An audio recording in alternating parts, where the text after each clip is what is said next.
welcome back to the podcast. Today you're listening to the voice of Peter Walkden, the proud owner of Walkden Entertainment. Here we talk about all sorts of films, old films, new films, classic films, films that shouldn't exist, and films that contain Bruce Willis in it. That's right, we simply like to party. But today we've got a very special episode for you today. We've got an interview with a man by the name of Andrew Traucki. Now, if you don't know who Andrew is, he directed a film back in 2010 known as The Reef, which was actually a very popular Australian film. And not only that, he's also directed other big films within Australia known as Blackwater and Blackwater Abyss.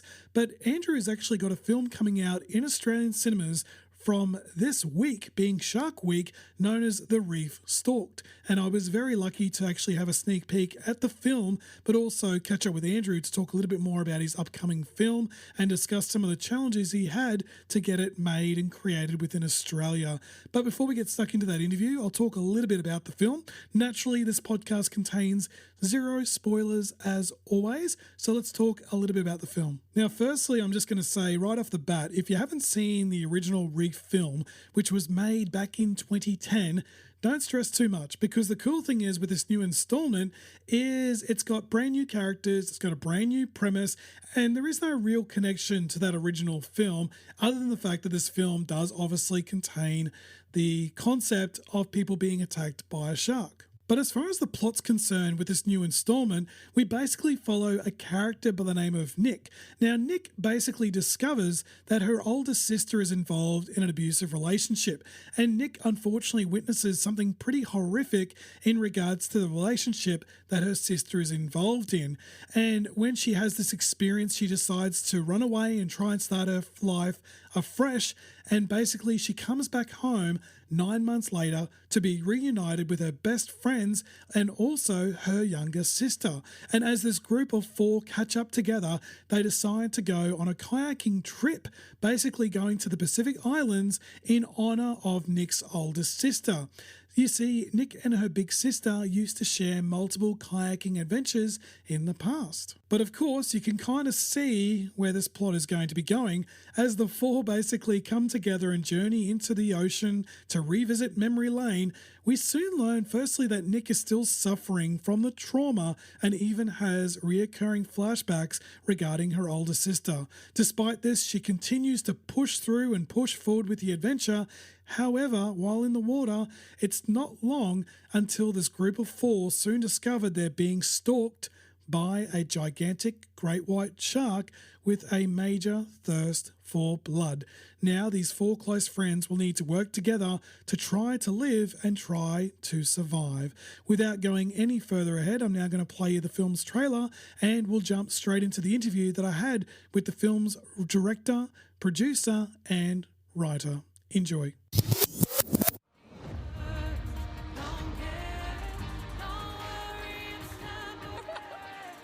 amazing, isn't it? 3 days of paddling. 3 days. Don't worry, we'll take it easy on you.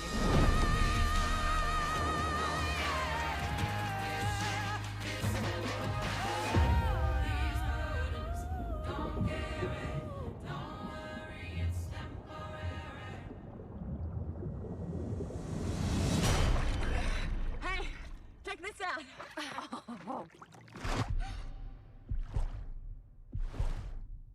Thought I heard something.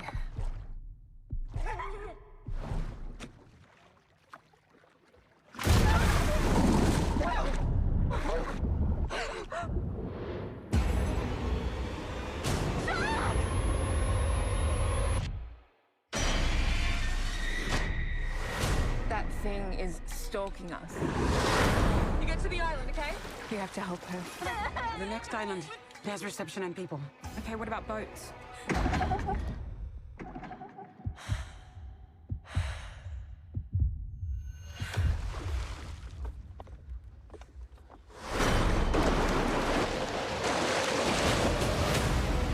it's coming! We head for that island, it'll come for us again. It's not going to stop.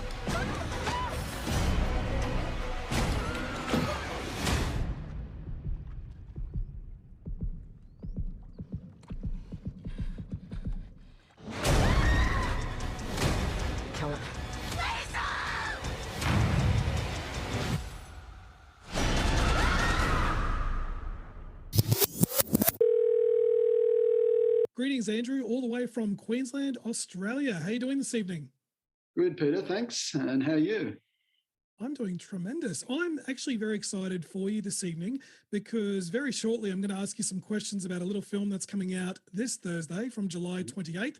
And firstly, I must admit and just really take my hat off to you because you, sir, have a tremendous film career. If we look at your previous films, we've got titles like Blackwater and Blackwater Abyss, which are absolutely brilliant popcorn entertaining films. And back in 2010, you released a little film called The Reef. And, all of these films have some great themes and some great entertainment. And as mentioned, from this Thursday, we're going to have a sequel to your 2010 film follow-up known as The Reef Stalked. Now, my first question to you, sir, is when I look at your career, and I say this with a bit of cheek and grin, what is it with you and monsters? What is it with you and sharks and crocodiles? What's your general vibe about these films with the same sort of themes and featuring these creatures? Yeah, well, I guess, Peter, to start with, it was all about Australia in a way because, and also because I wanted to get started in the film industry and to do that, I had to find the right sort of film. And like I'd always liked thrillers, but actually I'd been trying to get another film up, which was a sci-fi. And that fell over, and so I knew that I had to do a smaller, more contained film. And I was looking around for an idea, and I knew it had to be low budget because that's how you get your break. So I was watching these low budget films, and I came across Open Water, and at the same time there was a crocodile in the lounge room. Don't ask me how, but it wasn't a real one; it was a blow-up one. And I put the two together, and I went, "Wow, I know!" And so I started researching, and I came across some real harrowing Australian stories about crocodiles, and one of them really piqued my interest, and I went off with that. And so that's how I got my start, and that was with, and I was very excited to do that film because we came up with the idea of using real crocodiles, but also I wanted to make it a thriller more than an action film because, a lot of those films, they just rely on cheap CGI and bad action to try, and, they're kind of almost, I don't know, taking the piss or something because they're not, and I took it very seriously and thought, wow, what would it be like to really be in this situation? And that was the way I kicked off. And that was so successful that I kind of quickly got pigeonholed. And luckily I found another great story about a true shark story. And then after that, I was definitely pigeonholed. So a lot of it's just been, my early success led me this way. But, another part of it, I do love this tension, building tension and suspense and making thrillers. So whether it be a shark or a killer, I don't really, a human serial killer, I don't really mind as long as I get to play that game. Love it. Great answer indeed. Now, this time round, you had your work cut out for you. You're serving as a director, a producer, and this time you're actually serving as a writer as well.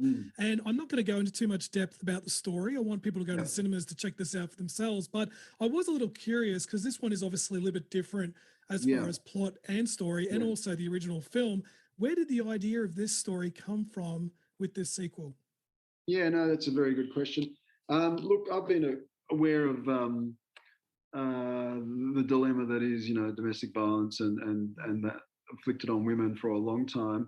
And at the same time, I've always responded better to elevated thrillers, like films that, you go there and you have your rush and all that, but at the same time you walk out of the cinema going, wow, that was kind of interesting, I was only watching Deliverance again the other day and realized how ahead of its time it was and how many themes it's got about not only about eco, problems with the environment, but also the masculinity of men and the outsider and all that. And those sort of films really stimulate me. So when I started writing this one, I really wanted to do more than just a shark film. I thought I've kind of done a shark film. I need to do something more. So I was very keen to also elevate this, and knowing, what the social problem of domestic violence is was on my mind. And then at the same time, I surf, and I know that a man that surfers call sharks the man in the grey suit. And that became a perfect sort of vehicle for me to go, well, it can be an allegory about that. We can still have the shark thriller, but there's this other level where we're talking about something else. And that's sort of what sort of got me interested in writing it and why I wrote it the way I did. Tremendous. And thanks to Universal Pictures, I've been very honored to actually see the film, and you definitely have elevated a very different, and I was actually very unexpected, I must admit, with the story. And it took me by surprise. So again, I take my hat off Oh, good. sincerely to Great. you for I'm making glad. something that's a little bit unexpected and different. And Mm. I have to ask the question, how long did it take you to make this film? Because obviously there's a lot that goes on right from Yeah. start through finish, everything from underwater as well as above water and Yeah. islands and everything. What Yeah. was the duration of making this film from start to finish? Well, from very start, it took me about a year to write the script because I sort of knocked out a first draft in 3 months, but then, not full time, but Yep. writing and rewriting and rewriting and writing and rewriting and writing you know how it is. It's sort of writing to me is rewriting. Mm. But then once we actually got the money, because that then takes another year or two, we sort of kicked off in about March, April last year in pre-production, and we were actually filming June, but we only had a 24-day shoot. We then did Wow. 2 days of underwater. But yeah, so it was a very short shoot. And then we finished the entire film in March this year, sort of, Wow. just came out of post. So Tremendous. yeah. That's tremendous. And another thing I've got to give you some positive feedback on is obviously just the film's tone and atmosphere, which I found was actually quite incredible. And I was sort of curious to ask if you can reveal any, I guess, details regarding some of the movie magic, or maybe some of the things or ingredients that helped you get that realism. Yeah. One thing I wanted to sort of sub question you on is, you're very well known for using real creatures in these films, and some people may not be aware whether or not if you've done it again here or not. So I was curious if you can comment on that briefly as well. Sure. So we've used real sharks in the film again because Yep. I'm a big exponent of believing that reality is the way to go. If you want to really get people in that situation and make them feel the tension, you want to be as real as possible. I'm quite keen on quoting Stephen King to say that when you see the zipper down the monster's back, the game's over. So, you really want your villain or whatever you want to call it to be as real as possible. So you can't get more real than using real sharks. And in terms of creating the tone in that, thanks for that. I really appreciate that you found it, interesting and gripping. So yeah, for me, apart from trying to elevate the film, it's really about the tension and building that rather than the action. So for me, it's the build-up that's so important. And if you get the moment that you want to build to, and then you just look at it and try and slow it down and look at it from as many angles as you can, and then find the way you can draw out some small moment and make it very gripping. That's sort of the game I play. And of course, with sharks or any animal that lives in the sea underwater, the biggest fear is not where is it, but the biggest fear, is not there's a fin, but where is that fin? Exactly. So I played with that a lot, I think. Yeah, tremendous. And as far as your leading character's concerned, so we've got a leading character here by the name of Nick, played again wonderfully by Teresa.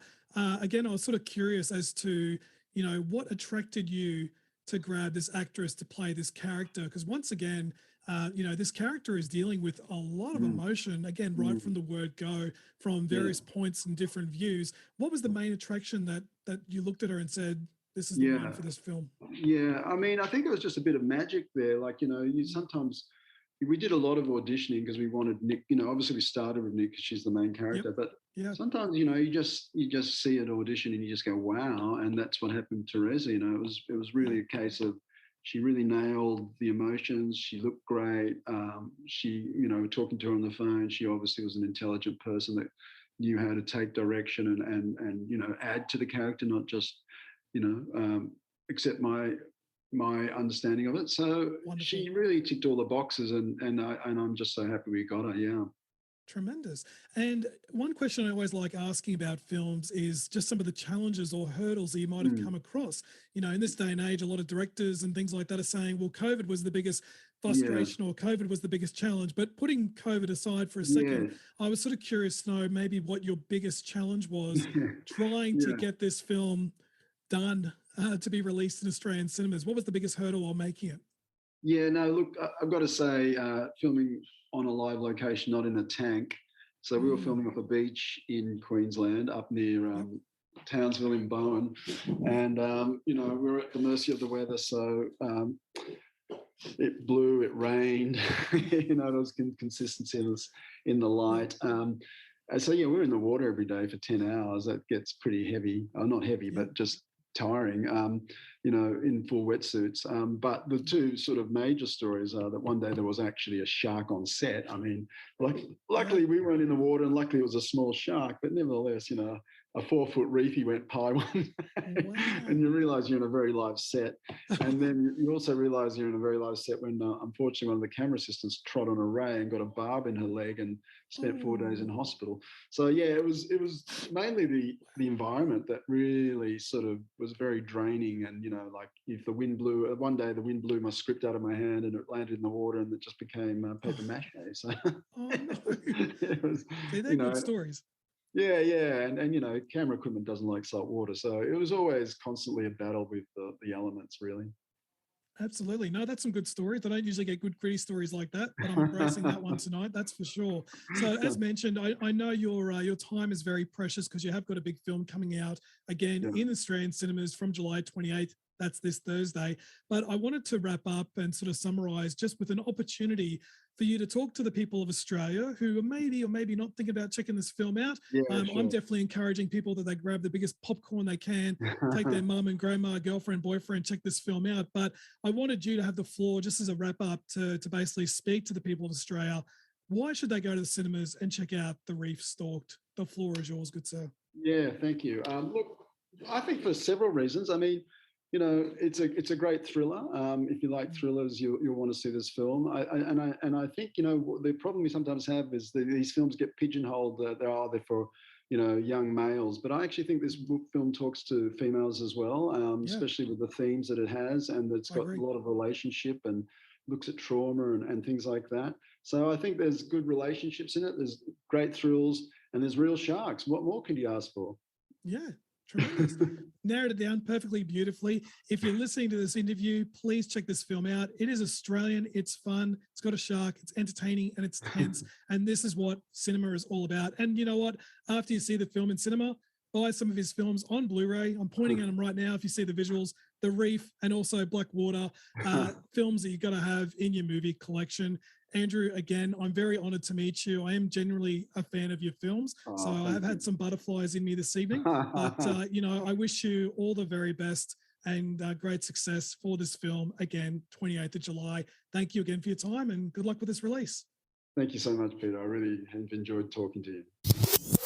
There you have it. That concludes the interview that I had with Andrew. And once again, I hope you enjoyed it. I'm certainly embracing these opportunities that I've been given. And a big shout out to Universal Pictures for allowing me to preview the film, as well as having the opportunity and honour to meet Andrew. I truly did enjoy that. So as we come to a summary and close, as mentioned, this is going to have a very limited release in Australian cinemas from July 28th. And it's most certainly the kind of film that you really do need to support on the big screen. Visually, it is very enjoyable as well. So buy that big tub of popcorn and bag of Maltesers to go with it. And I guarantee you will have a lot of fun. So if you're curious about my entire thoughts on the film as far as review purposes are concerned, you can go to my website, which is www.walkdenentertainment.com, and you'll actually see that I have officially reviewed the film as well. So if you'd like to check that out, please visit the website.